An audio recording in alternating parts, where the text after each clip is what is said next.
Porque esse projeto, felizmente, tem sido um projeto de muita perseverança, né? Poucas pessoas sabem, porque muita gente imagina que a gente já nasceu pronta, né? Hoje, inclusive, eu escutei essa frase: Ah, Mônica, você já nasceu pronta. Nós não nascemos prontos.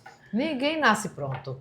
Na verdade, aquele friozinho na barriga, né, que a gente sente quando vai fazer um seminário na universidade, ou um seminário no ensino fundamental, no ensino médio, que as pessoas chegam para a gente e falam: Ah, eu não vou dar conta. A gente também sente isso. Só que a gente se apega aos conteúdos, né? Nós nos apegamos à base teórica. E há um enfrentamento, né? Há uma Exatamente. autorregulação emocional que permite Isso. com que a gente enfrente os desafios. Hoje eu também acordei com essa sensação, porque a gente entrou no primeiro dia no estúdio com muita tensão.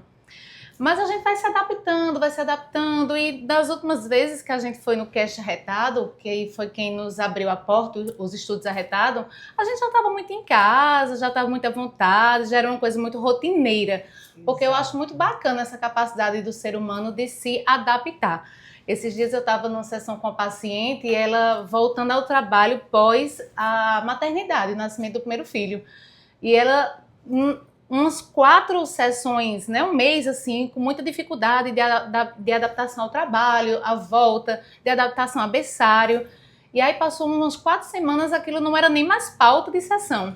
Eu que puxei, disse assim: e o trabalho? Ela disse: já está parecendo que foi sempre assim minha rotina. Então a gente tem uma grande capacidade de se adaptar. E estávamos adaptadas ao estúdio.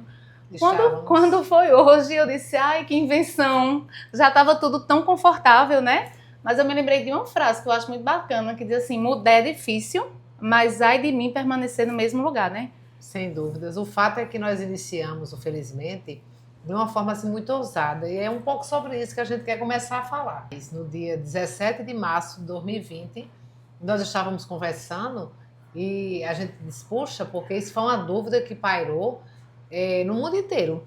Muita gente, não, eu acho que é 15 dias. Não, acho que vai ser uma semana. Né? O que será que é isso? Será que isso é isso mesmo? Então, foram muitas dúvidas na humanidade. E daí a gente parou. Dia 18 de março, fechamos o nosso consultório. E daí o Conselho Federal de Psicologia, logo dias depois, né, começou a entrar em contato conosco, né, com os psicólogos de uma forma geral, para a gente fazer a nossa inscrição através do Conselho Federal de Psicologia, para a gente atender online. Eles precisavam ver a estrutura que a gente tinha, porque era uma mudança totalmente de curso de trabalho. E daí eu e Thaís, a gente fez logo a nossa inscrição. Eu acredito que na outra semana a gente já estava, passamos 3 dias de férias. Rapidamente a coisa tomou uma proporção que a gente foi ficando com medo.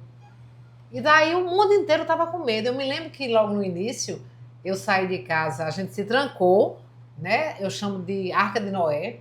A gente se trancou numa Arca de Noé, porque na época, né, meu filho estava com uma pousada, né, um hostel, e ele precisou fechar o hostel, que era uma casa grande, uma casa com 10 quartos, e nós fomos todos para lá. E ficamos lá durante 6 meses. E logo no início, né, quando a gente começou a trabalhar, como é que a gente vai fazer para fazer nosso trabalho online e tal? E aí eu e Thaís, a gente pensou, porque começaram logo as lives dos sertanejos. Alguma coisa tem que distrair, né? A atenção daquela época. E a gente começou, a gente ficava à noite, a gente sentava na varanda, né? Tem um terraço muito grande com um pé de cajá. E a gente ficava lá sentado olhando os números de quantos tinham morrido naquele dia. E a gente dizia que era o boletim das más notícias, né? Exatamente. E aí foi quando o Thaís falou: a gente precisa fazer alguma coisa. Vamos nos reunir com outros colegas. Então, no início... E as notícias, né? Porque as notícias daquela época era a dificuldade das famílias estarem juntas numa mesma casa. Porque quando a gente está no mundo, a gente tem muitas distrações. Às vezes tem famílias que estão no mesmo ambiente, elas não se encontram. Exato. Mas a pandemia colocou todo mundo ali naquele mesmo lugar, com as suas dificuldades, divergências, muitas vezes com as suas violências. Já éramos, antes da pandemia, Ah. o país mais ansioso do mundo pela Organização Mundial de Saúde, já éramos o país mais deprimido do mundo, já tínhamos casos absurdos do burnout. Isso. E a pandemia só veio a piorar isso. Então a gente via notícias o tempo todo de como as pessoas estavam colapsando a nível emocional. Total, medo. E um outro detalhe, é importante a gente frisar. As crianças foram estudar online. Sim. Ou seja, olha que mudança para esse público, né? De criança, adolescente. A os gente, pais, que não estava acostumado a ter a Isso. sala de aula dentro de casa, os professores que precisaram aprender um monte de ferramenta em pouquíssimo de tempo. repente. Os Acho que a gente tem que casais, adiantar, senão eu vou chorar, né, porque os- quando eu lembro dessa época, eu me lembro de uma época traumática. Total, né? Para mim foi um período. Hoje eu vejo assim, as pessoas nem pensam, nem falam mais sobre isso. Até mas, porque, como foi tão traumático, a gente não gosta de falar. Exato, mas eu não esqueço. Porque eu não gosto de esquecer determinadas fases, porque às vezes quando a gente esquece, a gente minimiza o prejuízo que aquela fase trouxe. E isso faz com que a gente comece a fazer coisas que a gente não deveria fazer.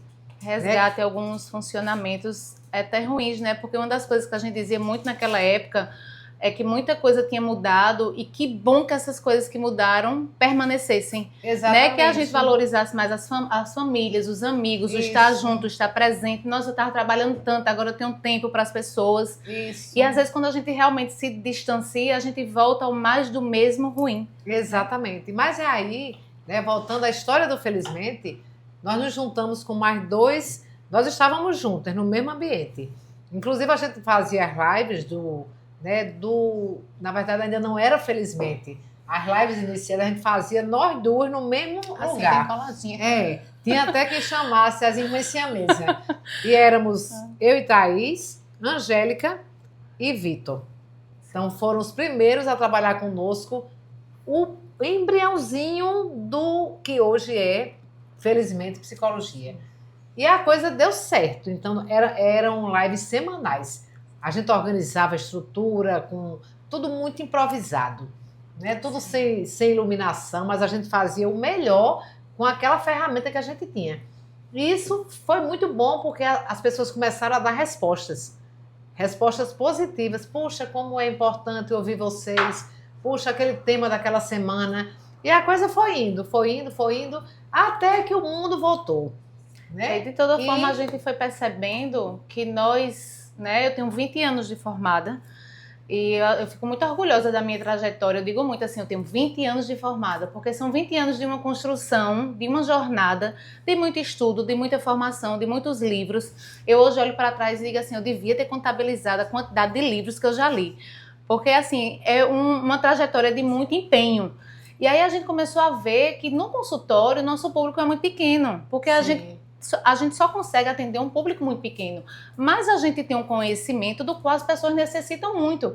A gente escuta as pessoas falando de depressão, de ansiedade, né, de relações conjugais difíceis, de relações familiares difíceis, e é tudo que a gente estuda e a gente vê o impacto positivo da nossa atuação no consultório, mas a gente atende muito poucas pessoas. E a gente viu nesse espaço, um espaço onde a gente pudesse levar o nosso conhecimento.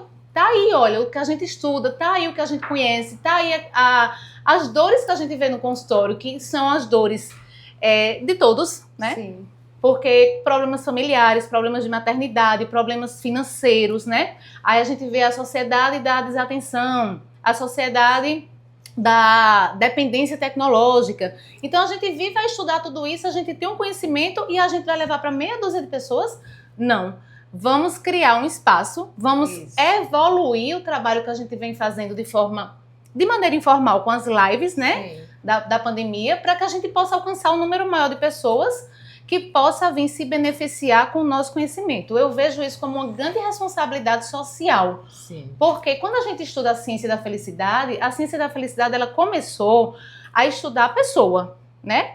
A psicologia ela foi se perdendo do que eu chamo muito de uma pulsação, porque a vida é uma pulsação.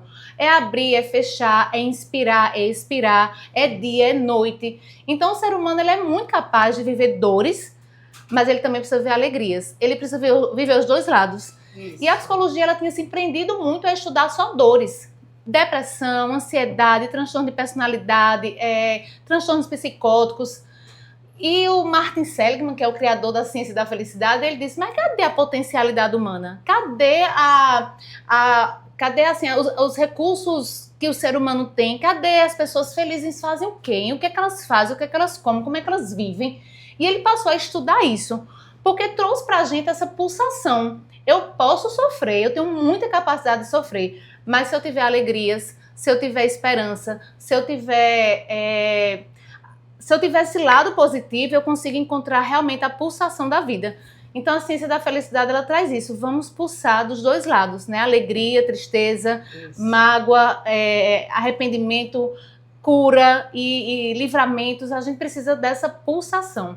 Então, a ciência da felicidade, ela traz isso. Nesse espaço, a gente tem essa oportunidade de mostrar também o que é, de fato, ser feliz. Porque as pessoas acreditam que ser feliz é o prazer da compra, é o prazer da bebida, é o prazer da festa, onde muitas vezes a felicidade nem está. Ali é muito mais uma anestesia das dores do que realmente o que a gente chama de felicidade.